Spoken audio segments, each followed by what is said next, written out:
నమస్కారం రేషియా టీవీ వార్తలకు స్వాగతం. నా పేరు మీనా. వార్తల ముందుగా హెడ్లైన్స్.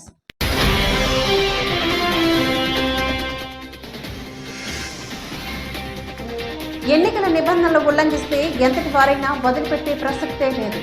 రాష్ట్ర ముఖ్య ఎన్నికల అధికారి ముఖేష్ కుమార్ మీనా.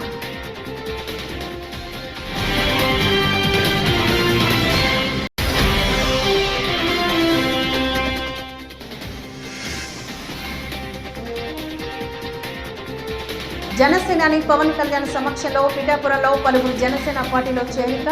అనంతరం ప్రసంగించిన పవన్.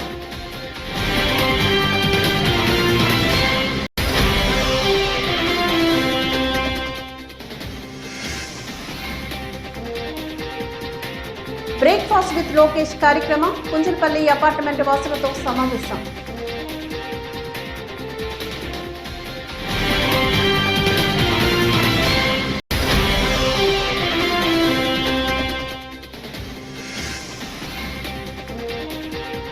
సీఎం జగన్ ప్రజల గుండెల్లో నిలిచిపోయారు వ్యాఖ్యానించిన అంబటి రాంబాబు.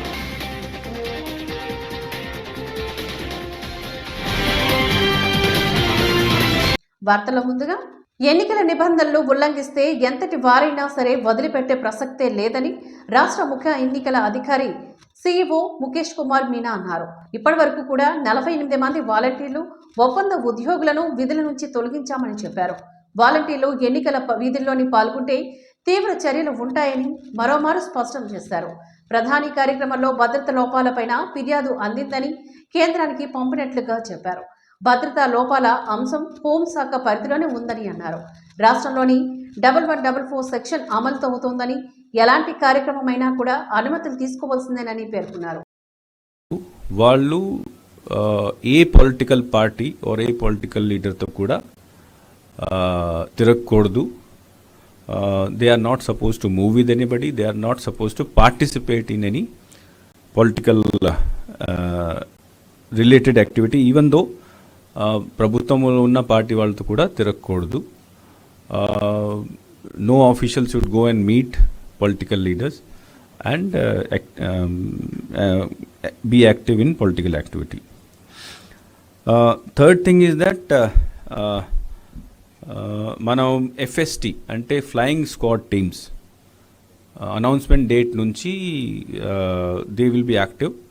ఆ ఫ్లయింగ్ స్క్వాడ్ టీమ్ అంటే ఎక్కడైనా మనకు కంప్లైంట్ వస్తే అక్కడ వెళ్ళి ఎంక్వైరీ చేయడం, కేసు బుక్ చేయడం లేదా యాక్షన్ తీసుకోవడం.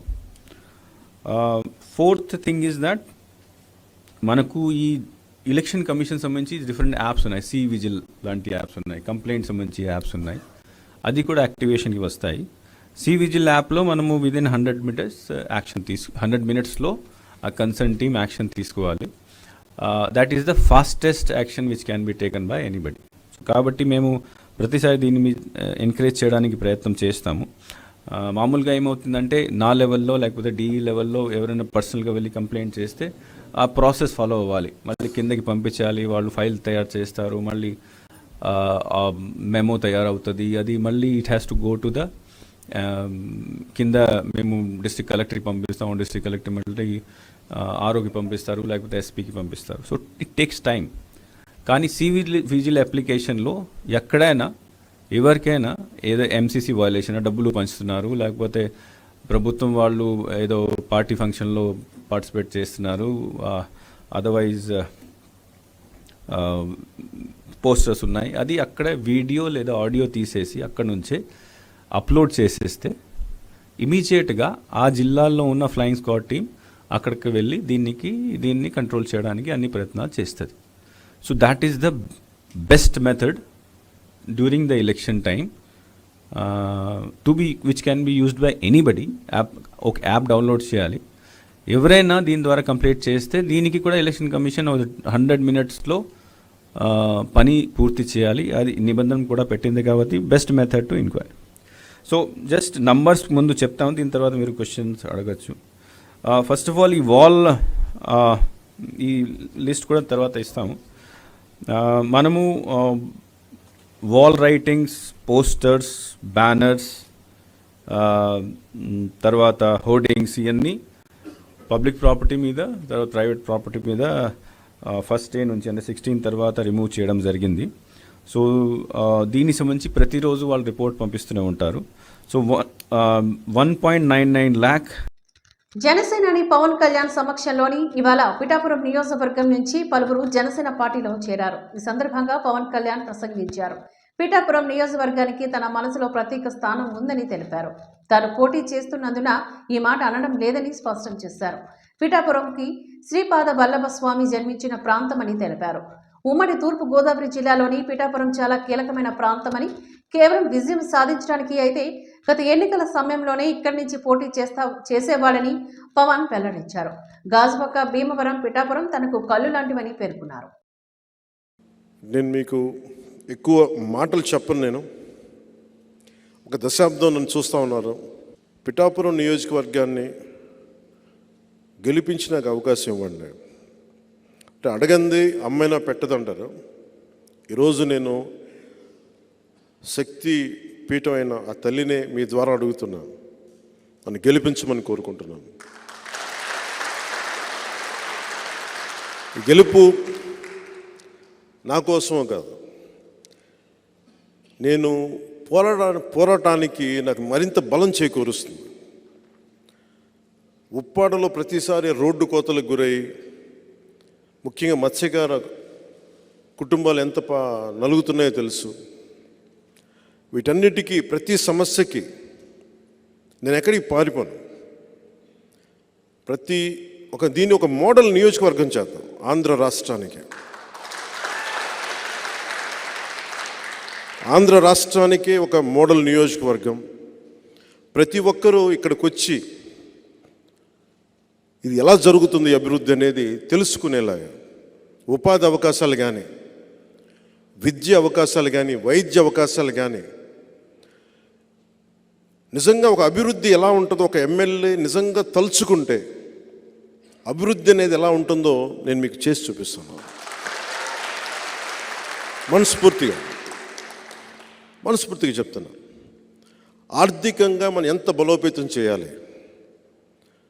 ఎక్కడ మహారాష్ట్ర నుంచి వచ్చి అక్కడ రైల్వే లైన్ అక్కడ ఇబ్బంది అవుతుంది, మహారాష్ట్ర నుంచి వచ్చే భక్తులకి దానివల్ల ఆదాయం ఎలా పెరగాలి, వీటన్నిటి మీద నాకు చాలా సమగ్రమైన అవగాహన ఉంది. అందుకే నేను ఒకటే మాట ఇవ్వండి, ఈరోజు మీరు జాయిన్ అవుతున్నారు. మీతో మొట్టమొదటిసారి పిఠాపురం నా అన్నదమ్ములకి, నా అక్క చెల్లెలకి, పెద్దలకి అందరికీ ఈ సభ తరపుని చెప్తా ఉన్నాను. మొట్టమొదటి మాట, ఒకసారి నేను పని చేయటం మీరు చూస్తే మీరు నన్ను ఇంకెప్పటికీ వదలరు, అంత పని చేస్తాను. టీడీపీ జాతీయ ప్రధాన కార్యదర్శి నారా లోకేష్ మంగళగిరి నియోజకవర్గంలో విస్తృతంగా ఎన్నికల ప్రచారాన్ని సాగిస్తున్నారు. గత కొన్ని రోజులుగా ఆయన తన సొంత నియోజకవర్గం పైన తీవ్ర స్థాయిలో దృష్టి సారించారు. వివిధ వర్గాల ప్రజలను, తటస్థ ప్రముఖులను కలుస్తూ క్రమంగా మద్దతును పెంచుకుంటున్నారు. తాజాగా బ్రేక్ఫాస్ట్ విత్ లోకేష్ కార్యక్రమాన్ని నిర్వహించారు. ఇందులో భాగంగా కుంచనపల్లి అపార్ట్మెంట్ వాసులతో సమావేశమయ్యారు. వారితో ముఖాముఖిని నిర్వహించి సమస్యలను అడిగి తెలుసుకున్నారు. తన ఎమ్మెల్యేగా గెలిస్తే ఏం చేస్తానో స్పష్టంగా చెప్పారు. ఈ క్రమంలో లోకేష్ సీఎం జగన్ పైన విమర్శనాస్త్రాలు సంధించారు. వ్యవసాయ రంగంతో మేము ఆనాడు మొదలు పెట్టామండి పాలసీ ఫ్రేమ్వర్క్. అది కింద వరకు ఇంకా అన్ని ప్రాంతాలకి రాలా. రాయలసీమలో ఈరోజు అరటి ఈ స్థాయికి వచ్చిందంటే దానికి కారణం చంద్రబాబు నాయుడు గారు. అరటి రైతులు చాలా బాగుపడ్డారు. నేను రాయలసీమ ప్రాంతం మొత్తం నడిచిన తర్వాత నాకు ఒక క్లారిటీ వచ్చింది, మామిడి పెద్ద ఎత్తున మనం ప్రమోట్ చేయొచ్చు. కానీ మామిడి కేవలం మన వెరైటీస్ కాదు, ప్రపంచానికి కావాల్సిన వెరైటీస్ మనం వేయాలి. మన ఆలోచన ఎప్పుడేంటంటే మన వెరైటీస్ మనకు ఉంటాయి, మన వెరైటీస్ వేద్దామని. దాంతో పాటు ఇతర దేశాలకి ఏం వెరైటీస్ కావాలో అది ఎంచుకుని అది వేయాలి. అట్లా ఒక్కొక్కటి వి హావ్ టు టేక్. ఇప్పుడు డేట్ ఉంది, ఖర్జూరకాయ హ్యూజ్ పొటెన్షియల్. నేను పాదయాత్రలో అనేక పొలాల్లో చూసా, కానీ మొక్క చాలా ఖరీదైంది. సో అది government should create a research station. So అట్లా కొన్ని ప్రాంతాల్లో కొన్ని థ్రస్ట్ ఏరియాస్, ఓకే ఇక్కడ మామిడి హబ్ చేద్దాం, ఇక్కడ ఖర్జూరకాయ చేద్దాం, ఇట్లా చేసి we need to create the entire eco system. అంటే పరిశ్రమలు తీసుకురావాలి, ప్రైమరీ ప్రాసెసింగ్, రీసెర్చ్ స్టేషన్స్ తీసుకురావాలి, పీరియాడిక్ సాయిల్ టెస్టింగ్ చేయించుకోవాలి, ఇరిగేషన్ పకడ్బందీగా చేయాలి. ఇదంతా ఇంక్లూజివ్గా చేస్తేనే సక్సెస్ వస్తుంది. And that is something we want to do in agriculture. We have to do it very systematically, very inclusive. ఉభయ గోదావరి జిల్లాకు వచ్చి గల పామ్ ఆయిల్ ఇస్ బిగ్, కానీ పామ్ ఆయిల్ రైతులు కూడా ఒక సంక్షోభంలో ఉన్నారు ఈరోజు. బట్ ఇంకో పక్కన మనం పామ్ ఆయిల్ ఇంపోర్ట్ చేసుకుంటున్నాం. సో సపోర్ట్స్ మన అంటే కేంద్రంలో regulations are not correct. So inflation వచ్చే గల ఇంపోర్ట్ డ్యూటీ విపరీతంగా తగ్గించేస్తున్నాం. బట్ ఇన్ఫ్లేషన్ కంట్రోల్కి వచ్చే గల we are not able to increase import duty. దానివల్ల డొమెస్టిక్ పామ్ ఆయిల్ ప్రొడక్షన్ దెబ్బతింటుంది. సో అన్నతో నేను మాట్లాడతాను, we'll have to work with commerce ministry to create a automated sort of slab system. So inflation పెడితే of course inflation should be in control, but at same time domestic రైతుల్ని కాపాడుకోవాలి. So అట్లా ఒక్కొక్క area ఒక్కొక్క trust focus area ఇవ్వాలి. ఇచ్చి we'll take it up quite seriously in agriculture. CM Jagan ప్రజల గుండెల్లో నిలిచిపోయారు. రాష్ట్రంలోని సంక్షేమం, అభివృద్ధిని సీఎం జగన్ పరుగులు పెట్టించారు. సీఎం జగన్ సభలకు ప్రజలు తరలి వస్తున్నారు. ఆ 3 పార్టీలను సభలను జనం పట్టించుకోవడం లేదు. పవన్తో కాదని తెలిసి మోదీతో పొత్తు పెట్టుకున్నారు. చంద్రబాబు అండ్కో ఎంత బురద చల్లినా కూడా ప్రజల్లో గుండెల్లోని ఉన్న జగన్ను ఏమీ చేయలేరని మంత్రి అంబటి రాంబాబు తేల్చి చెప్పారు. రాష్ట్ర జనవనరుల శాఖ మంత్రి అంబటి రాంబాబు మంగళవారం సత్తెనపల్లిలో ఈ సందర్భంగా మీడియాతో మాట్లాడారు. లేకపోయింది ప్రభుత్వం, పోలీసు యంత్రాంగం అనేటువంటి ఒక దుష్ప్రచారాన్ని ప్రారంభించారు. చంద్రబాబు నాయుడు గారి మీద ప్రత్యేకంగా ఈ రాష్ట్రంలో, ఈ దేశంలో దుష్ప్రచారం చేయాలా? లేదు ఆర్టిఫిషియల్ ఇంటెలిజెన్స్ ద్వారా దుష్ప్రచారం చేయాలా? భారతదేశ రాజకీయాల్లో నారా చంద్రబాబు నాయుడు గారంత అనైతికమైన రాజకీయవేత్త ఎవ్వరూ లేరు. అంతేకాకుండా ఈజ్ ఎ మ్యానిపులేటర్, ప్రజానాయకుడు కాదు. అనేక మోసాలు చేసి అధికారాన్ని నిలబెట్టుకోవడానికి ప్రయత్నం చేసేటటువంటి ఒక నీచమైన మనస్తత్వం కలిగినటువంటి వ్యక్తి అనేది చాలా స్పష్టంగా ఎస్టాబ్లిష్ అయిపోయినటువంటి ఫ్యాక్ట్. ఆయన మీద మన ఆర్టిఫిషియల్ ఇంటెలిజెన్స్ నాకు అర్థం కదా. ముస్లింల గురించి ఎప్పుడు ఏ విధంగా మాట్లాడాడో ప్రజలందరికీ గుర్తుంది. ముఖ్యంగా ముస్లింలకు మరింతగా గుర్తుంది. నేను మనవి చేస్తున్నా, ఇవాళ ఈ రాష్ట్రంలో భారతీయ జనతా పార్టీతో పొత్తు పెట్టుకున్నటువంటి సైకిల్కి ఓటు వేస్తే ముస్లింలకు డాక్టర్ వైఎస్ రాజశేఖర రెడ్డి గారు ఏ రాష్ట్రంలోనూ లేనటువంటి 4% రిజర్వేషన్ ఇచ్చారే, ఆ రిజర్వేషన్లు పోయినట్టే. రిజర్వేషన్లు కొనసాగాలి. రాజశేఖర రెడ్డి గారు ఇచ్చినటువంటి రిజర్వేషన్లు అంటే ఫ్యాన్ గుర్తుకు ఓటేయాలి. ఏం చెప్పారు భారతీయ జనతా పార్టీ వారు? తెలంగాణలో ఎన్నికలు జరుగుతున్నప్పుడు అమిత్ షా ఏం మాట్లాడాడు ఒకసారి గుర్తు తెచ్చుకోమని మనవి చేస్తున్నా. ముస్లింల రిజర్వేషన్ రద్దు చేస్తాం అధికారంలోకి వస్తే అనేటువంటి మాట మాట్లాడారు. ఇవాళ చంద్రబాబు నాయుడు గారికి ఓటు వేస్తే పొరపాటున అధికారంలోకి వస్తే మొదటిగా చేసేది ముస్లింల రిజర్వేషన్ రద్దు చేయటం. ఇది అవసరమా? ముస్లిం మైనారిటీస్ ఓటు వేయాలా? ఒక్కసారి ఆలోచించుకోమని మనవి చేస్తున్నాం. మేమంటే ఆయన మాట్లాడిన మాటలంట ఇంతకుముందు మాట్లాడారు చాలా సందర్భాల్లో. భారతీయ జనతా పార్టీకి జగన్మోహన్ రెడ్డి గారికి ఓటు వేస్తే భారతీయ జనతా పార్టీకి ఓటు వేసినట్టు పోయినసారి అని మాట్లాడినటువంటి సందర్భాలు మనం చూస్తాం. దీనికి ఆర్టిఫిషియల్ ఇంటెలిజెన్స్ చెప్పాల్సిన అవసరం ఏముంది? వాస్తవాలు కావా? ప్రజలు గుర్తుపెట్టుకోలేదా? ప్రజలు చూడటం లేదా అని అడుగుతా ఉన్నాను. అసలు నేను తెలియగలుగుతానండి. మీరు 2014లో ఇదే కూటమి, ఈ ముగ్గురే కలిసి ఒక కూటమిగా ఏర్పడ్డారు. ఎన్డీఏ అధికారంలోకి వచ్చింది. మీరు కూడా ఇక్కడ అధికారంలోకి వచ్చారు. మీరు అధికారంలోకి తీసుకొచ్చిన పాపానికి ఆంధ్ర రాష్ట్రాన్ని ఎంత గందరగోళం చేశారో ఒకసారి ఆలోచించుకోమని మనం చేస్తున్నాం. మీరు గత 15 ఏళ్లుగా గొలగాని ట్రస్ట్ ద్వారా పశ్చిమ నియోజకవర్గంలోని సేవా కార్యక్రమాలు చేసిన గొలగాని రవికృష్ణకు బీజేపీ నుంచి ఎమ్మెల్యే సీటు కేటాయించాలని ఆంధ్రప్రదేశ్ బీసీ చైతన్య సమితి రాష్ట్ర వర్కింగ్ ప్రెసిడెంట్ నాయకులు కేవీ రామారావు కోరారు. విజయవాడ ప్రెస్ క్లబ్లోని ఆయన ఈ సందర్భంగా మాట్లాడుతూ గొలగానికి టికెట్ కేటాయిస్తే ఆంధ్రప్రదేశ్ నాయి బ్రాహ్మణుల సమైక్య బీసీ యాదవ సంఘాల మద్దతును పలుకుతామని చెప్పుకొచ్చారు. కరోనా టైంలో పేదవాడికి రూపాయి లేకుండా మరి గొలగాని ట్రస్ట్ నుంచి 10,000 మందికి ముందివ్వడం జరిగింది. అట్లాగే కొంతమంది నాయ బ్రాహ్మణులకి కిట్లు కూడా కరోనా టైంలో ఇవ్వడం జరిగింది. పారిశుద్ధ కార్మికులు వాళ్ళకు కూడా పిలిచి 1 టౌన్ ఏరియాలో వారికి కూడా బట్టలు అవన్నీ కూడా అందించారు. ప్రతిసారి కూడా అన్నిట్లో కంటే అన్నదానం ముఖ్యమని భోజనాలు కూడా మేము ఏర్పాటు చేస్తున్నారు. ఆ ట్రస్ట్ నుంచి ఆ ట్రస్ట్ చాలా వరకు సేవ చేస్తుంది. ఈరోజు ముఖ్యంగా ఏమిటంటే మా బీసీలకి అవకాశం ఇవ్వాలని పార్టీ మేము కోరుతున్నాము.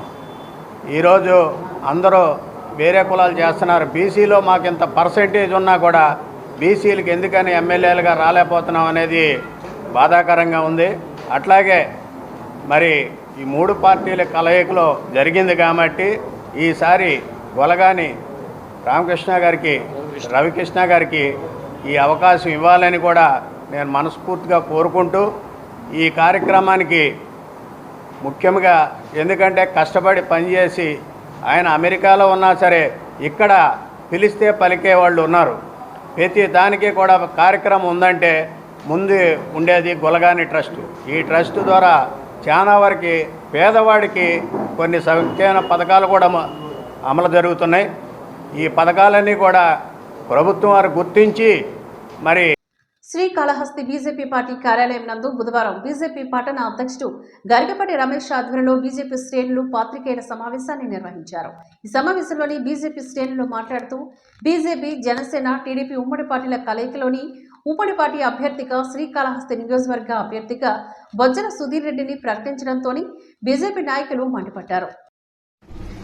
శ్రీకాళహస్తి నియోజకవర్గ కన్వీనర్ అయినటువంటి పోలానంద్ గారి ఆత్మీయ సమ్మేళన సమావేశానికి ఇచ్చేసినటువంటి పత్రికా మిత్రులకు, భారతీయ జనతా పార్టీ నాయకులకు పేరు పేరున నా నమస్కారాలు తెలియజేస్తున్నాను.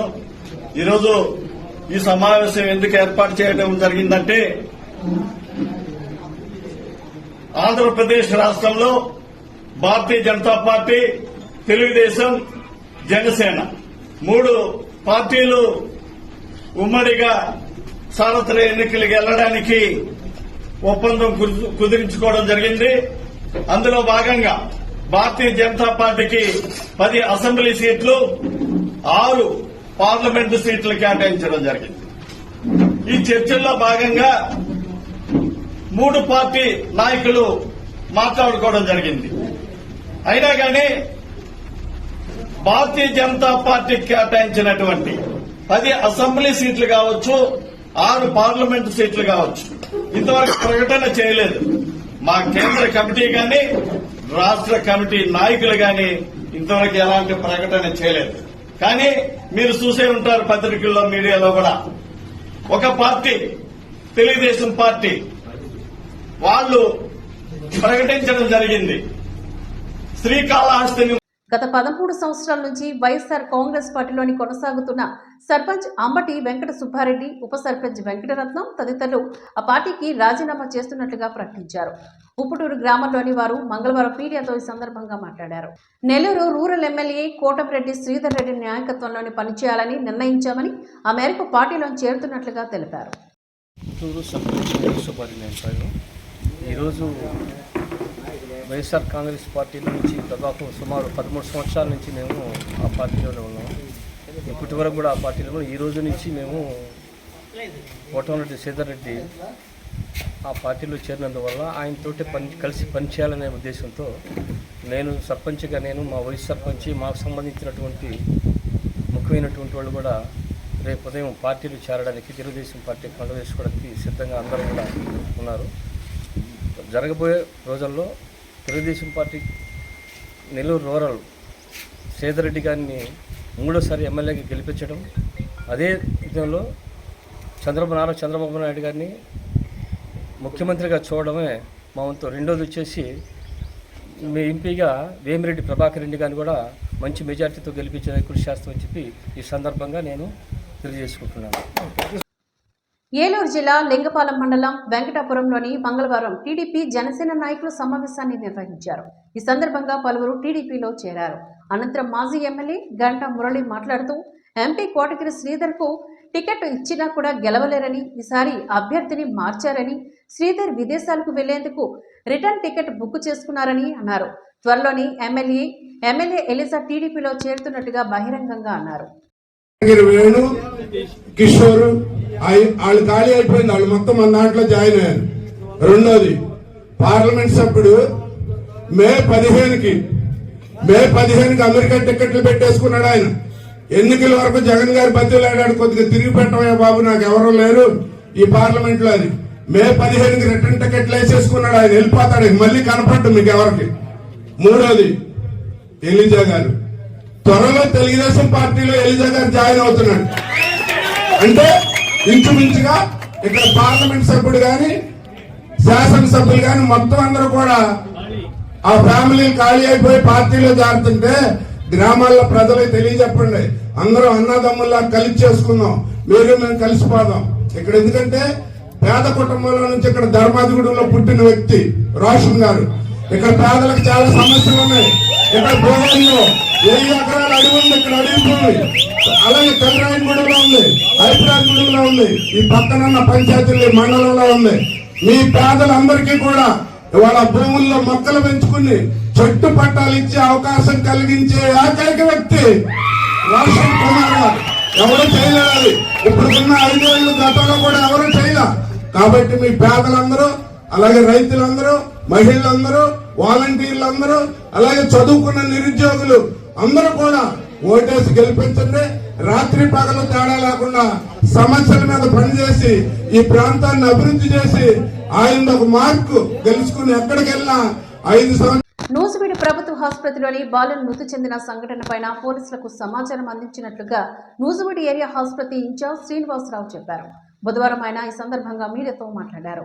ఈ నెల 2వ తేదీన ద్విచక్ర వాహనం ఢీకొని బాలుడు గాయపడ్డాడు. దీనిపైన ఆసుపత్రి నుంచి విజయవాడ ప్రభుత్వ ఆసుపత్రికి రిఫర్ చేశారు. బాలుడు తీవ్ర అనారోగ్యానికి గురి కావడంతో ఆసుపత్రికి తరలించారు. మృతి చెందినట్లుగా వైద్యులు ధృవీకరించారు. 2వ తారీఖున మనకి ఒక అసాల్ట్ కేసుని ఒక ఫ్యామిలీ వచ్చారు. అయితే ఆ రోజు డ్యూటీలో ఉన్న డాక్టర్ గారు ఎగ్జామిన్ చేసి ఫర్దర్ ఇన్వెస్టిగేషన్ కోసం అని జీజీహెచ్కి రిఫర్ చేయడం జరిగింది. చేసిన తర్వాత మళ్ళీ బాబుని తీసుకుని పేరెంట్స్ ఇదే రోజు ఇవాళ మార్నింగ్ 9:30 అరౌండ్ 9:30కి మన హాస్పిటల్కి వచ్చారు. అయితే మన దగ్గరికి వచ్చే ముందుకే బాబు బేబీ వచ్చి బ్రాడ్ డెత్ అని చెప్పి డిక్లేర్ చేసాం. అయితే ఇప్పుడు ఆల్రెడీ అసాల్ట్ హిస్టరీ ఉంది కాబట్టి మనం పోలీస్ ఇంటిమేషన్ అయి పంపించాం. పోస్ట్ మార్టం చేసిన తర్వాత ఫర్దర్గా మనం రీజన్ ఏంటనేది మనం చెప్పగలం. ప్రస్తుతం we're waiting for police inquest. రాగానే పోస్ట్ మార్టం చేసి మనం చెప్తాం. సార్ పోస్ట్ మార్టంలో తెలుసుదా బాబు ఎందువల్ల చనిపోయాడు తెలుసుదా? అంటే అసాల్ట్ అంటే ఏదైతే మనం అసాల్ట్ అని అనుకుంటున్నామో ఆ అసాల్ట్ కల కారణాలు ఏమైనా ఉంటే డెఫినెట్గా బాడీలో అలాగే ఉంటాయి. అవి దానివల్ల మ్యాక్సిమం ఏదైనా రీజన్ దొరికితే మనకి దానివల్ల చనిపోయిన అనుకోవాలి. అసాల్ట్ హిస్టరీ ఉంది కాబట్టి సడన్ డెత్. పశ్చిమ గోదావరి జిల్లా ఉండి నియోజకవర్గం కాళ్ళ మండలం పెద అమిరం జైన దేవాలయం నుంచి మాజీ తెలుగుదేశం పార్టీ ఎమ్మెల్యే స్వతంత్ర అభ్యర్థి కల్వపూడి శివరామరాజా ప్రచారాన్ని ప్రారంభించారు. శివ స్వచ్ఛంద సంస్థ కార్యాలయం నుంచి కాళ్ళ మండలం పెదమృతనం జైన దేవాలయం వరకు ర్యాలీగా తరలి వెళ్లారు. భారీ సంఖ్యలో మహిళలు పూలతో స్వాగతం పలికారు. నియోజకవర్గంలోని ఏ ఇంటికి వెళ్లినా ఘన స్వాగతం పలుకుతున్నారని శివరామరాజు తెలియజేశారు.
ర్యాలీగా వెళ్తూ మీ ఆశీస్సులు కోరుతా ఉన్నారు.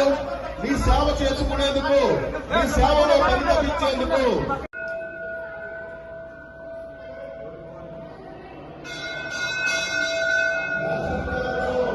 కలవపూడి శివగా ఉండి నియోజకవర్గంతో నాకు విడదీయరాని బంధం ఉంది, అనుబంధం ఉంది.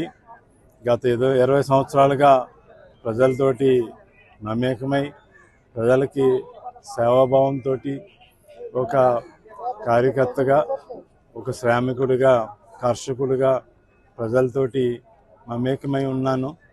అదే తీరులో నాకు సేవాభావంతో ఉండి నియోజకవర్గంలోకి రావటం, స్వచ్ఛంద సేవా సంస్థను స్థాపించి ప్రజలకి సేవ చేయాలనే ఆలోచనతో సేవ చేయటం, అదేవిధంగా రాజకీయం ద్వారా మరింత సేవ చేయాలనే ఆలోచనతో రాజకీయంలోకి రావటం, ప్రజలు కూడా నన్ను ఆశీర్వదించి 2009లో ఎమ్మెల్యేగా ఎన్నుకోవటం, ఆ రోజు ప్రతిపక్ష ఎమ్మెల్యేగా ప్రజల పక్షాన నిలబడి పట్టుదలతోటి ప్రజలకి అండగా నిలిచాను. అలాగే 2014లో అఖండ విజయాన్ని ఇచ్చారు. అధికారం పార్టీ సహకారంతో, ప్రభుత్వ సహకారంతో నేను ఆ రోజు ఉండి నియోజకవర్గానికి సంపన్న నియోజకవర్గంగా తీర్చిదిద్దడానికి కృషి చేశాను. అట్లాగే ప్రతి ఒక్కరికి కూడా అభివృద్ధి సంక్షేమ ఫలాలు అందేటట్టు కృషి చేశాను. నిరంతరం కూడా ఉండికి సేవకుడిగా ఉన్నాను. అట్లాగే తెలుగుదేశం పార్టీ అధినేత చంద్రబాబు నాయుడు గారికి విధేయుడిగా, ఆయన చెప్పు నడుచుకునే వ్యక్తిగా, క్రమశిక్షణ గల కార్యకర్తగా నడుచుకున్నాను. 2019లో కూడా. ఈ వార్తలు ఇంతటితో సమాప్తం. నమస్కారం.